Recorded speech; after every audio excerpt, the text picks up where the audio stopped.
अस्सलाम वालेकुम रहमतुल्लाहि व बरकातुहू। नाज़रीन कराम, पाकिस्तान क्रिकेट टीम को इंग्लैंड के हाथों इबरतनाक शिकस्त का सामना करना पड़ा है।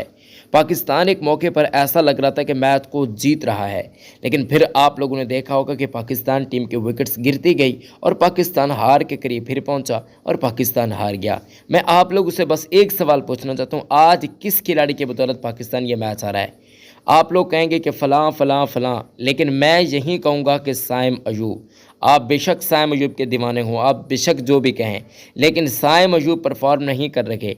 ऊपर से आप किसी और को मौका दे सकते हैं, लेकिन नहीं मौका दिए। ज़रा मुझे ज़रूर कमेंट्स के अंदर बताइएगा। इस वीडियो को लाइक कर दें। जिनको आज फ़खर जमान के छक्के पसंद है, इफ्तिखार अहमद के छक्के पसंद है, वो लाइक करें। हमारे यूट्यूब चैनल को ज़रूर सब्सक्राइब करें, साथ में लगे नोटिफिकेशन के बेल के आइकन को लाजमी से क्लिक कीजिएगा। अगर हम आज के इस मुकाबले की बातचीत करते हैं तो पाकिस्तान एक मौके पर जीत रहा था इस मैच को। आप लोग भी जानते हैं कि जब इफ्तिखार अहमद छक्के लगा रहे थे, बाबर आजम साहब ने भी काफ़ी अच्छी परफॉर्मेंस कम से रखी, लेकिन स्पिनर के हाथों ये चलते बने। फ़खर जमान ने 21 गेंदों पर 45 रन बनाए और यही वो लम्हा था जब पाकिस्तान जीत के करीब पहुंच गया था।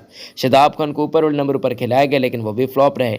आजम खान को पता नहीं क्या चुल मची हुई थी, वो भी एक गलत शॉट खेलकर आउट हुए। इफ्तिखार अहमद को भी चुल मची हुई थी, इतने छक्के मार कर वो जब अपनी परफॉर्मेंस दिखा रहे हैं, फिर आपको क्या ज़रूरत थी छक्के मारने की? इमाद वसीम ने बड़ी अच्छी बैटिंग का मुजाहरा किया, आमिर भी आउट हो गए, फिर पाकिस्तान ने हारना ही था दोस्तों। अब पाकिस्तान क्रिकेट टीम को इस मैच के अंदर हार देखने को मिली है, यानी कि पाकिस्तान सीरीज़ के अंदर अपना पहला मैच हार चुका। अब सीरीज़ के अंदर 2 मैचेस बचते हैं, देखना पड़ेगा कि पाकिस्तान टीम की कारकर्दगी कैसी रहती है। आज कमेंटेटर भी काफ़ी हैरान और परेशान थे जब इफ्तिखार अहमद वगैरह छक्के लगा रहे थे, लेकिन फिर आप लोग जानते हैं। बाकी ज़रूर कमेंट्स के अंदर बताइएगा किस खिलाड़ी को बदौलत पाकिस्तान हारा। वीडियो में मिलते हैं अगली वीडियो में। अपना बहुत ज़्यादा ख्याल रखें दोस्तों। अल्लाह हाफ़िज़।